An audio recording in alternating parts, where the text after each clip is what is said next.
محبت کو ڈال دیتا ہے۔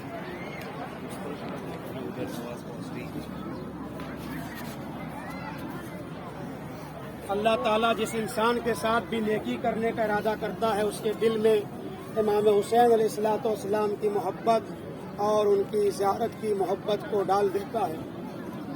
یقیناً آج ہم سب کو یہ شرف حاصل ہوا کہ ہم لوگ اس شب جمعہ میں حرم امام حسین علیہ الصلوۃ والسلام میں شرف یابی حاصل کر رہے ہیں۔ یقیناً یہ بہت عظیم مرحلہ ہے ہمارے لیے۔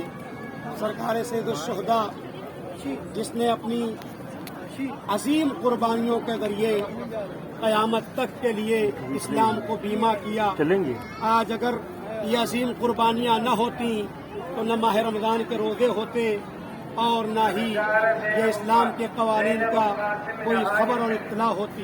یقیناً حسین کی اور ان کے باوفا ساتھیوں کی اس قربانی کا نتیجہ ہے کہ آج اسلام زندہ ہے اور تابندہ ہے۔ یقیناً امام حسین علیہ الصلوۃ والسلام کی ذات اور ان کی زیارت انسان کے لیے گناہوں سے دوری کا سبب بنتی ہے اور بخشش کا ذریعہ قرار پاتی ہے۔ بچپنے کا واقعہ ہے کہ ایک صحابی سے گناہ سرزد ہو جاتا ہے۔ اب وہ صحابی رسول کی بارگاہ میں نہیں جاتا، شرمندہ ہے کیسے جاؤں، کہیں رسول کچھ کہہ نہ دیں، نہیں جاتا ہے۔ ایک مرتبہ مدینے کی گلیوں میں ایک چھوٹے سے شہزادے کو دیکھا، آگے بڑھا دیکھا سرکار سید الشہداء ہیں، کہا کہ آج بہترین موقع مل گیا۔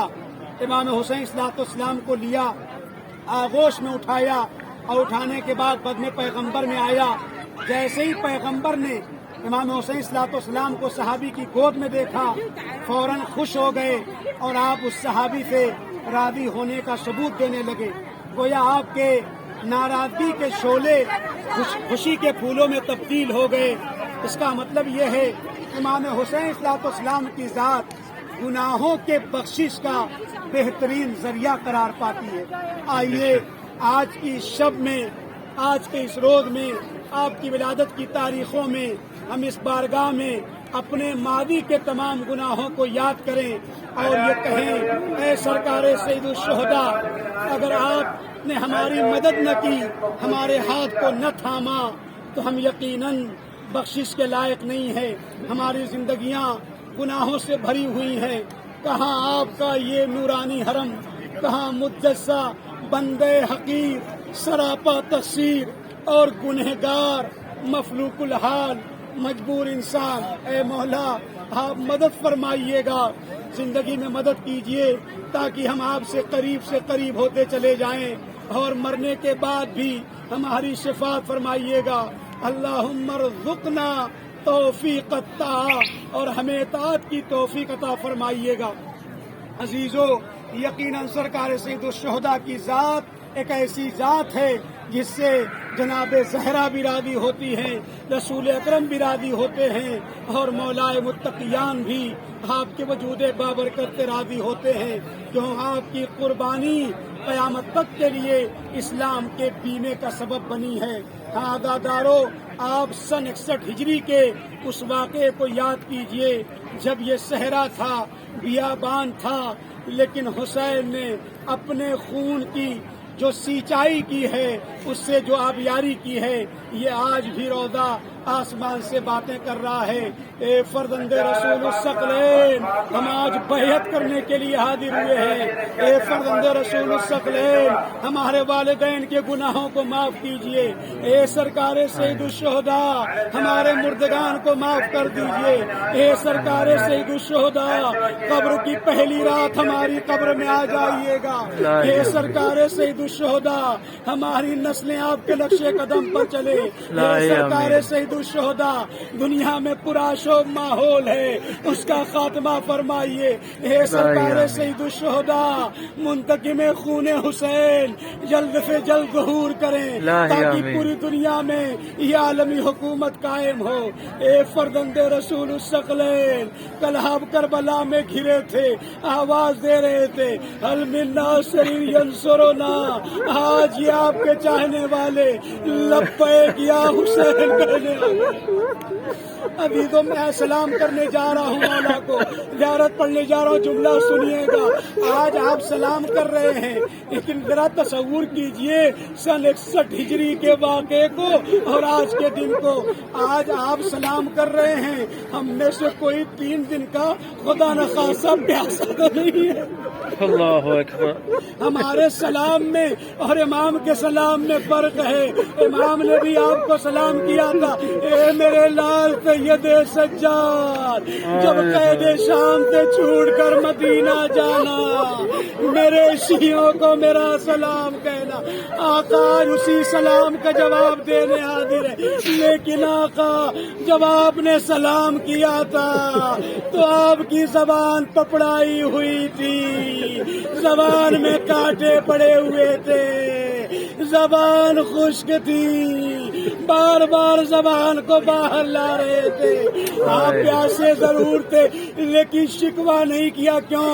اس لیے کہ اگر حسین پانی مانگ لیتے تو سکینہ کا کیا حال؟ بچے کیسے تابے ضبط لاتے؟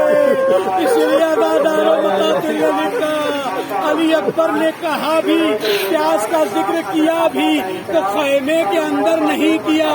جب جنگ سے واپس پہنچے تھے تب یہی کہا تھا، بابا اگر ایک قطرہ پانی مل جاتا ان ملعونوں کو واصلے جہنم کر دیتا۔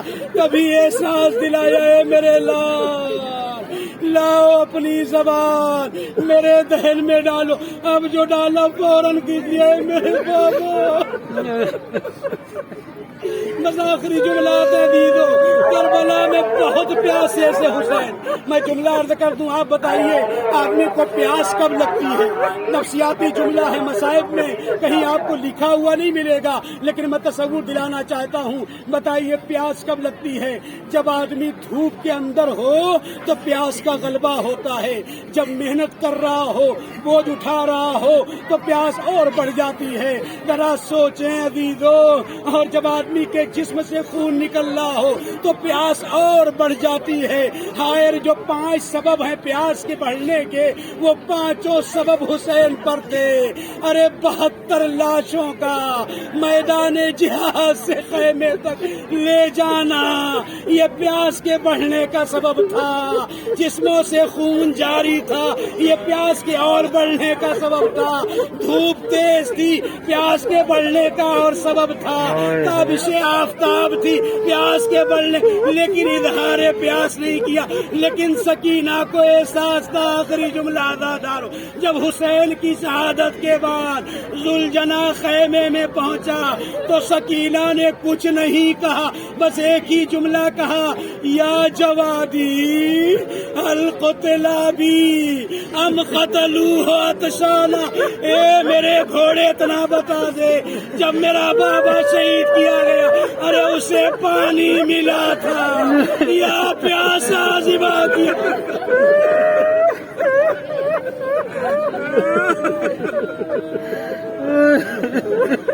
السقیا بھی ہم قتل عطشانا۔ اے جواد میرے بابا کے گھوڑے، ارے وقت ذبح سکینہ خود پیاسی تھی، اپنی پیاس کو بھول گئی۔ ہائے رے میرا بابا، پیاسا ذبح کر دیا۔ آقا ہم گنہگاروں کا سلام قبول کیجیے۔ جو لوگ آسانی سے کھڑے ہو سکتے ہیں وہ کھڑے ہو جائیں اور زیارت پڑھیں ان آنسوؤں کے ساؤں میں بھی چند فقرے اور میں مصائب کے عرض کروں گا، جو اس لیے کہ اسی حرم میں ایک زری ہے جو شش گوشہ دری ہے۔ شش گوشہ تصور کرے، سامنے روضہ ہے، انشاءاللہ اب داخل ہوں گے تو آپ کو سارے منظر نگاہوں کے سامنے آ جائیں گے.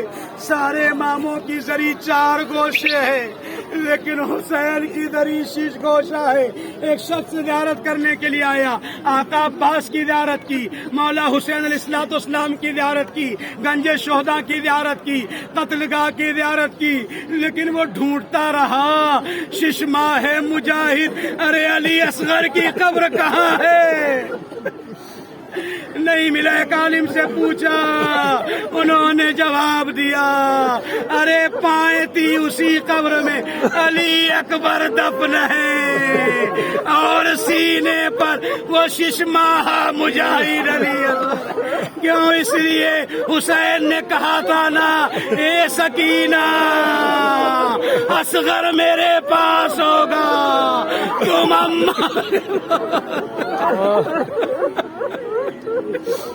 قبر اصغر